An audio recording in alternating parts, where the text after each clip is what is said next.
Broke the story on local homestead tax credit fiasco. Expose the Evansville Redevelopment Commission excessive spending habits. Your community watchdog. CityCountyObserver.com is your online community newspaper dedicated to the progress of Evansville and Vanderburgh County. We're a nonpartisan publication providing insight into political issues and events that shape our community. We are a watchdog for you, the citizen. Check us out online, city-countyobserver.com. That's city-countyobserver.com. Tri-State Voices, an open discussion with area leaders on issues affecting communities throughout the Tri-State. Now, here are your hosts, Cheryl Musgrave and Mark Owen. Hello and welcome to another edition of Tri-State Voices. Our guest today is Tom Washburn, and Cheryl will soon be introducing Tom. I'm delighted to have Cheryl Musgrave as the co-host today. And let's proceed, Cheryl. And Mark Owen, a former Democrat Party chair for Vanderburgh County. Mark, it's always a pleasure to join you in another robust discussion of issues that affect and engage the southwestern Indiana and Kentucky and Illinois region. And tonight we have, as you said, Representative Tom Washburn. Tom has been in the legislature, in the Indiana legislature, first elected in 2012, and he sits on three important committees, including the courts and criminal code committee. So let's start a little bit with your background. I know that you served as chief of staff for not one but two U.S. congressmen, including our own John Hostetler and the neighboring region's Mike Sodrell. Tell us a little bit about that. Well, I went to Purdue and got an engineering degree. Well, that doesn't and I quite wanted to. lead. It does, because I wanted to become a wealthy patent lawyer. There you go. And so I went to law school, and then I remember Hugh Dillon. Do you remember Judge Dillon? Sure, that's Hugh Dillon. Well, when I was coming out of law school, he offered me a clerkship, and that detoured me off the path of being a patent lawyer. And so for 3 years, I was with the federal court in Indianapolis, and when I got done with that, by then we had a couple of toddlers, were looking for a nice place to live, moved to Vincennes, and I was practicing law there. And I don't know if you ever knew Don Bell. He was a real well-known fellow in Vincennes for back then. He used to hook us up with various people running in the primary for Congress. And I was bottom guy on the totem pole, and I got stuck with the bottom guy running for Congress. His name was John Hostetler. He was 34 years old. I think he was a couple years older than I was. And we hit it off well, and when John was elected, he said, "Hey, how'd you like to come out to Washington and be my lawyer?" So we packed up, moved to D.C. in '95, and spent 10 years, most of it on the Hill. I served in various roles for him, counsel for a while, then I was a legislative director for a while, and became chief of staff in '97, did that till 2001. When Mike Sodrell was elected in 2004? Yeah. And he was looking for a chief of staff, and I told him that I was on my way out. I was trying to. We have 5 children. I was trying to get out of Washington, and I had a kind of a standing job offer in Michigan, and I was waiting for things to kind of work out. But Mike needed a chief of staff, and so I agreed to get him set up and running. And so I did that for the first 9 months, and then when our house sold, then we moved on with Mike's blessing, and that was it. It was a great time in Washington. And I saw that your district's a little strange in a way that it's probably one of the largest districts, isn't it? It's in the top, I would say top 3. Okay. There's a couple that are big. It's 5 counties. And it's a little bit of northern Vanderburgh County, and then it goes all the way to Vincennes. Well, yeah, if you want to get even more precise, you know where Wheatland is? It goes a couple miles north of Wheatland, which is over by Washington. So I have roughly half of Knox County. It goes right up to the Vincennes line.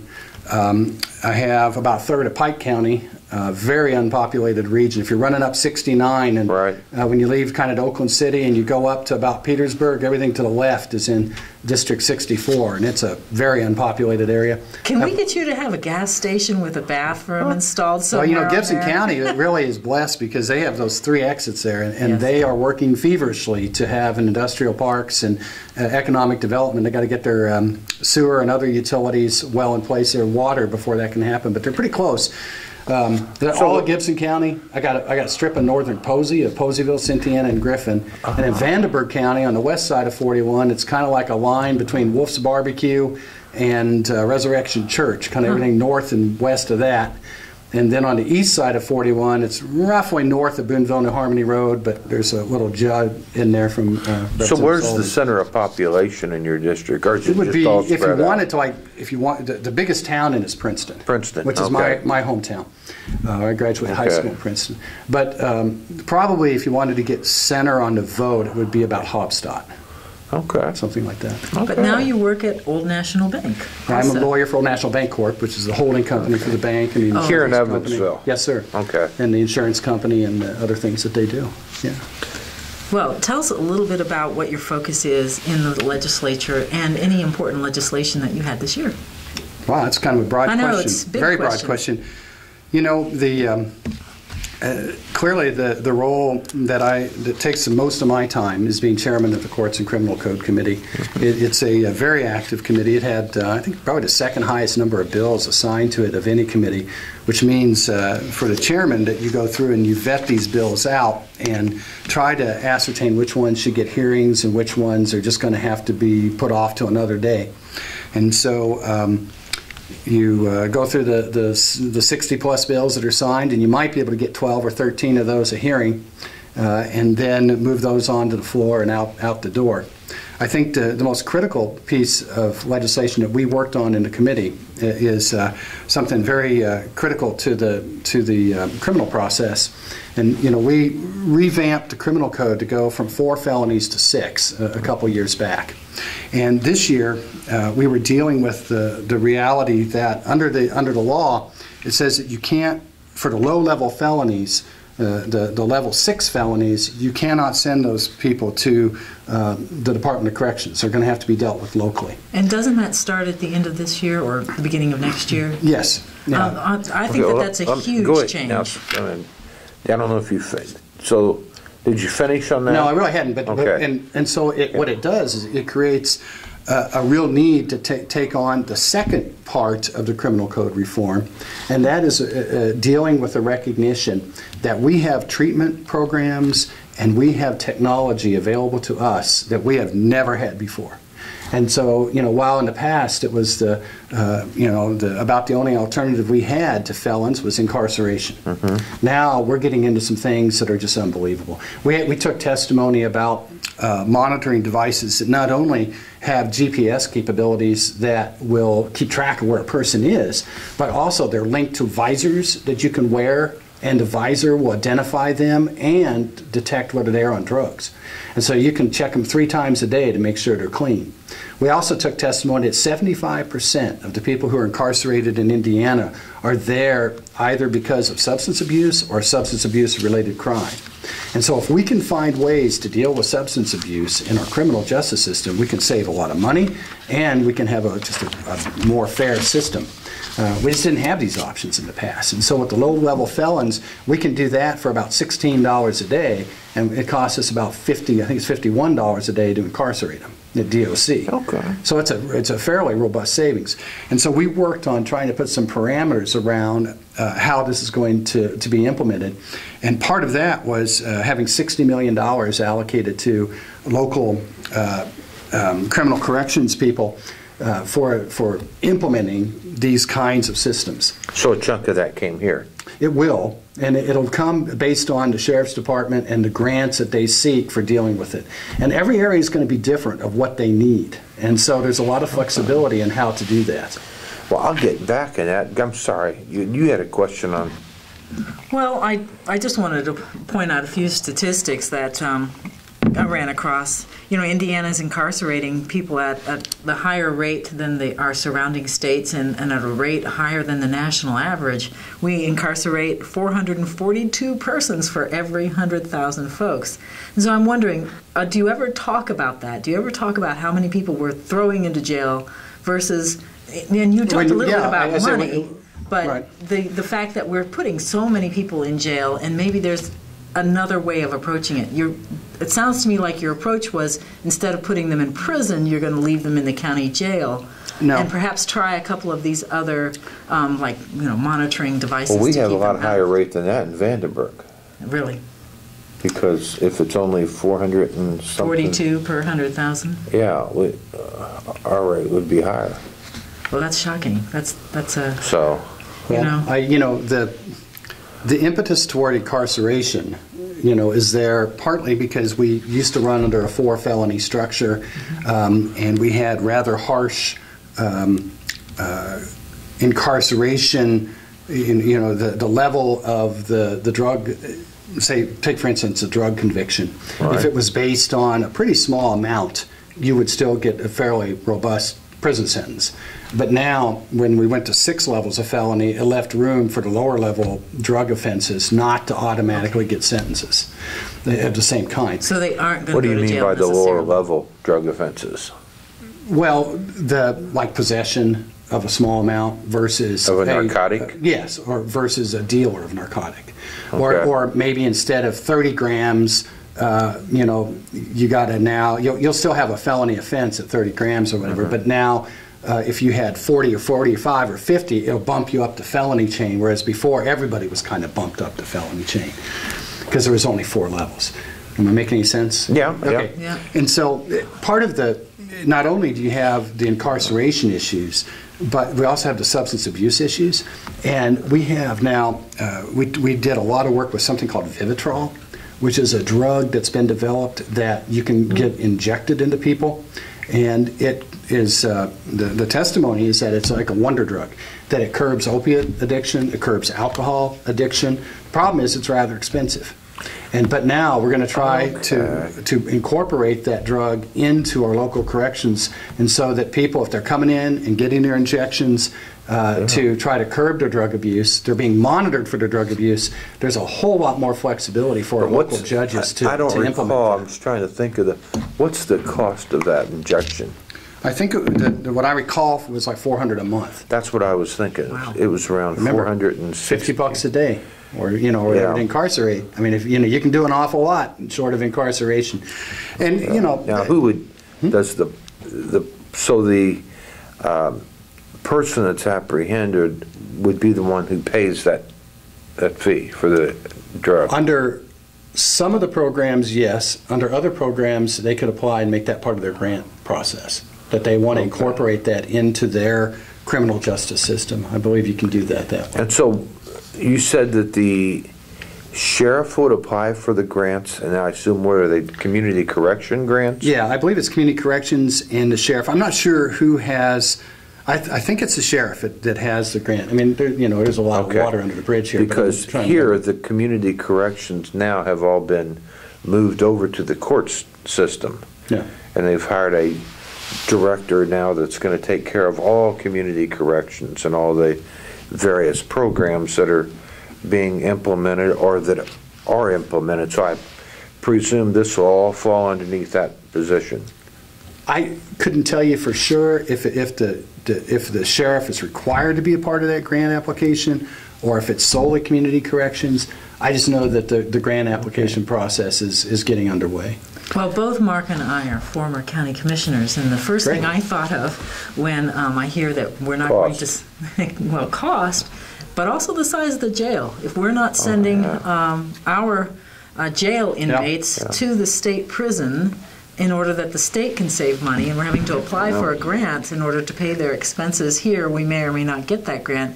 But Mark and I can already tell you that the local jail is full to overcrowded. Absolutely. So what are we supposed to do with these folks that we can't send to the Department of Corrections and we don't have room for them in the county lockup? Right. The what is anticipated, and it's going to be real interesting to see how it plays out, but what is anticipated? This sounds awful already. Well, I don't know why it would sound awful. It sounds hopeful to me. Okay. What is anticipated is that with the lower level felonies for minor drug possession, you'll have fewer people that will require jail so time. they won't go to jail at all. Right, you got that. Okay. And then for the next group up from that, who may require some jail time, they might be able to avoid that jail time if they agree to some of these other kinds of treatment programs and alternatives to incarceration. Well, I think we've had too many people in jail for very low-level offenses, so it sounds, I think the words I saw were historic and groundbreaking for this, the changes in the sentencing that occurred. Was that in 2015, or did that occur? It was in 20... 2 years ago. It was 2 years ago. It was 20... we did it a couple of times because there was the first round, and then it sat for a year without being turned into formal law to let everybody vet it out, and then there was corrections to it even before it was implemented. And so let's see, that would have been, I think we may have voted for that the first time in 13, and then we voted the final version out in 14. Okay. And then this year we funded it, and then it all takes effect going into 16. So it's going to be a whole new ball game come January 1. The hope is that we can begin to apply modern solutions to problems that we've had for a long time. And I don't fault those who came before us. I mean, they were limited by the tools and the technology and the times. But we have some changes, and I know other states have tried this, and they've had great success. And so we're hopeful that we'll have that kind of success here too. It's accompanied though by pretty robust monitoring through I believe it's the name escapes me now. The company in Evansville is ABK, right? No, what I'm thinking though is it's like the Institute for Justice, or it's one. There's a group that's going to be monitoring this. It's going to be. Jane Siegel is the head of it. I can't. Group. They're going to monitor the whole success of where we are. For the very reason that Cheryl mentioned, that if this thing falls apart, we're going to have a jail full of people. And so we have to be monitoring it. And is there jail space in the state system? Well, DOC is population is coming down. And so to a certain degree, yes. But again, the anticipation is that because of the restructuring but the county jails then are all going to be full, really pressed hard. What options would our sheriff have? Would he be able to use the neighboring county's jail? Well, wait a minute though, because with the restructuring in the felony levels, it's not at all certain that your jails are going to be overflowing, because as more and more people are being sentenced under the new levels, fewer of those people will hopefully be going in. That's the anticipation. Yeah, and then couple that with the ability to provide a few alternatives for the next level up. The anticipation is that the local jails will be able to handle it. And so that's the hope and that's the anticipation by a lot people a lot smarter than I am. But I know that the prosecutors and the public defenders the justice people are formed a group to monitor presuming these people are all going to get off drugs because they're being monitored. No, not at all. I mean, are they putting money in for treatment and money for those types of resources? And to what organizations? Total, right? I remember 60, and I think if you combine it with some other programs, I think it would be close to. So what kind of organizations in Evansville would be recipients of that type of treatment dollars? I know the mental health people are able to contract with community corrections to help provide some of that treatment. And I think there's a lot of flexibility in it, that the community corrections people are able to work with who they deem to be prudent providers. I don't think there's any huge regulatory scheme attached to it that I recall. Okay. Well, I live in the inner city, and when you tell me that the drug offenders aren't going to be put away, part of me says, oh no. No, I don't think that, all drug offenders are not created equal. I agree. And drug offenders that are involved in violence or dealing or levels of possession above a certain amount are going to be put away. I mean, they have to be. But there are a lot of people who have been picked up for very minor offenses that we have some alternatives now that I think are going to be tried out. Well, you're also on the Judiciary Committee. Yes. And is that the one that tells us whether or not our courts can be on television, be televised, or any of the transparency issues that we have? Not really, because in Indiana, our Constitution actually gives the Indiana Supreme Court extensive leeway on how they run their courts. And I believe that comes under their purview. They set their own rules. In fact, it's always a very interesting dynamic when you try to enact legislation that would impact the procedures and such of the court, because it can set up in Indiana, kind of a constitutional crisis over whether you can really do that. Sometimes you do it and they just kind of go along with it. Other times you do it and I think they kind of ignore it. So. And you're on the Financial Institutions Committee as well. Yes. So you work for a bank and you're on the Financial Institutions Committee. Yeah. Any conflict there? Or? No, Old National is a national bank. We're not regulated by the state of Indiana. Okay. We're not regulated by DFI. And so while I have a fair amount of expertise on some financial issues, a lot of them are particular to Indiana. Don't do that. Well, let me ask you this. Obviously, and I'd be remiss if I'd let you get away without talking about the Religious Freedom Restoration Act. I guess the most controversial piece of legislation and probably the biggest blunder of the legislature. I don't know if I'd say that. Well, nationally they might say that, since it. What part I of guess it didn't you like? They're now spending what? What part of it caused you Well, they're problems? going to take what, $2 million to try to restore Indiana's image. So I guess some people thought it was perhaps not a very good piece of legislation, but what you don't think it was a mistake? Well, I'm curious as to what part of it didn't you like? Well, because the part here's that the thing. discriminated. The Well, part no. I've got it right here. Let me show you. Uh-huh. Okay, this is what it says. You tell me which part of it's the problem. Because I find that most of the time when we're dealing with RFRA, the problem is that it's a perception out there that isn't based in any reality. And no matter how much we tried, we couldn't get people to understand the reality. Here it is right here. When asked on It's like one paragraph. Yeah, when asked, the operative provision is one paragraph. when Here's what it asked is. on It says, national television, didn't the governor fail to be able to say if it would discriminate against certain people? you know, I never saw the interview, to tell you the truth. I didn't see it. It was like on Sunday or something. I just wasn't watching. Sunday. I don't know what he said. I mean, I can watched say the this. interview because when I saw it, I was But here's what it says. Well, I'm Right. interested in knowing what Yeah, it says a government entity may not substantially burden a person's exercise of religion, even if the burden results from a rule of general applicability.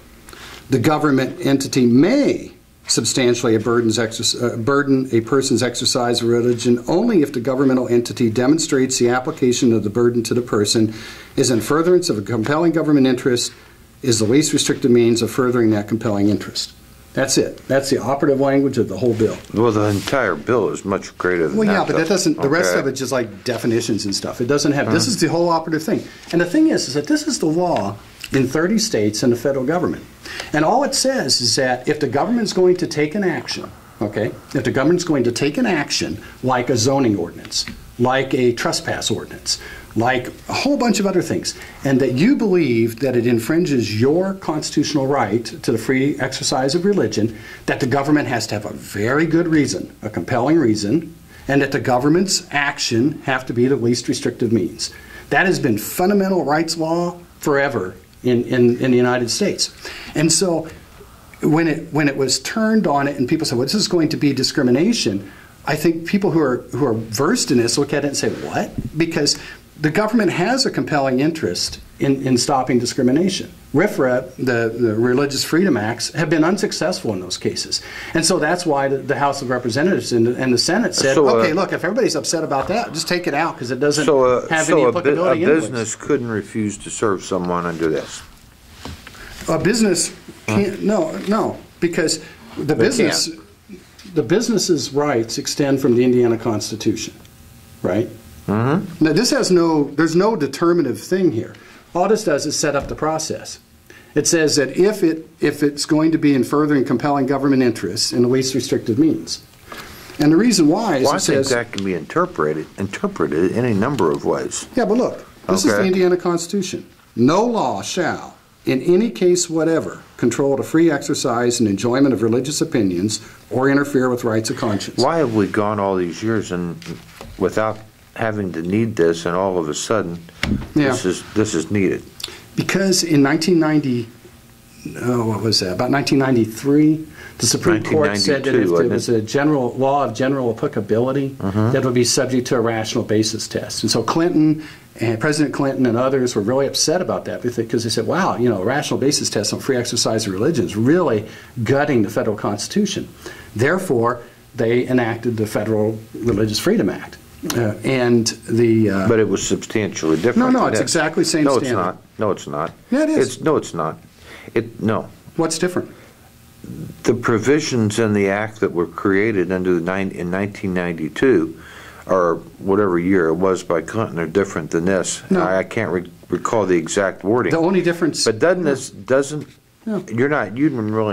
can a business refuse to serve someone because they claim their religious beliefs prevent them from doing so. Well, that question has nothing to do with this law. Well, it does. No, it doesn't, because they've always been able to do that. No, they haven't. Why not?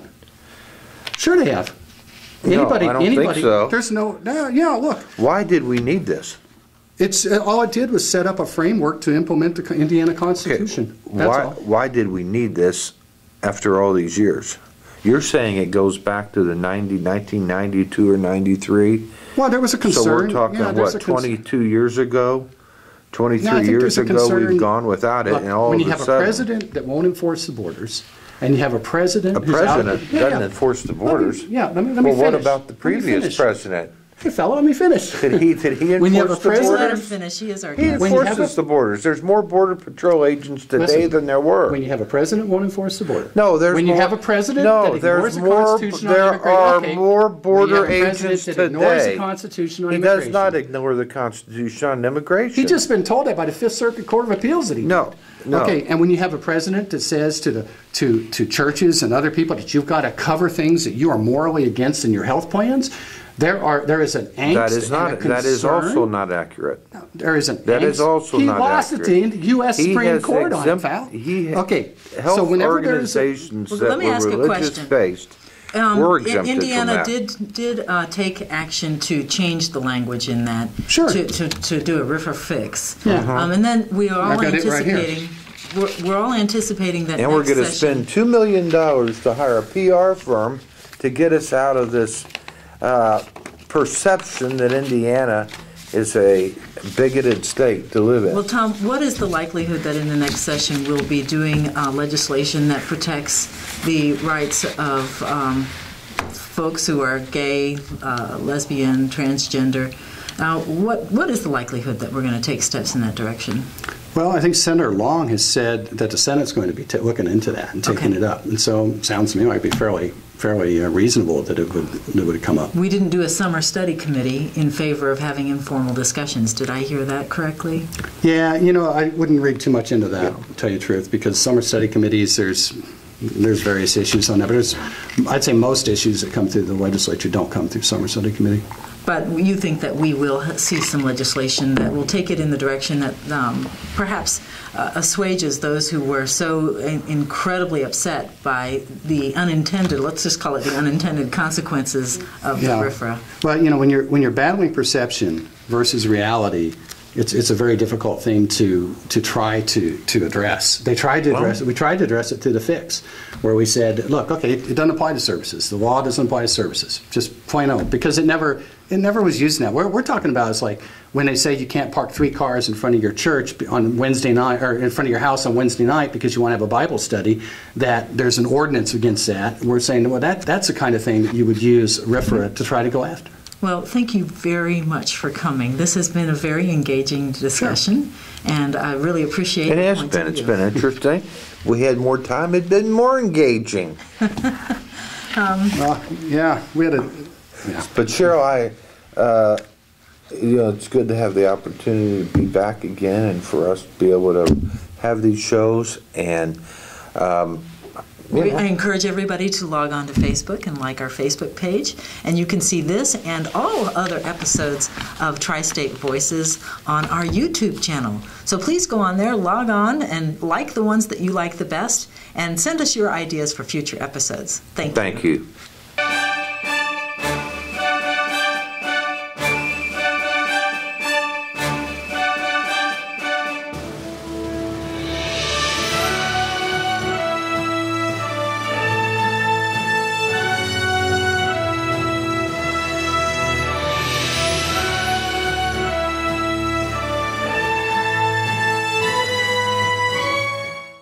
This year in the Tri-State, 1 out of 8 people will be in an accident. Would you know what to do?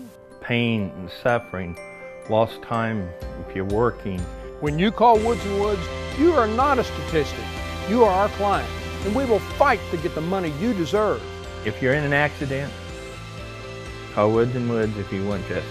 If you've been injured, call 1-800-544-2108. Let Woods & Woods work for you. You don't owe us a dime unless we win your case.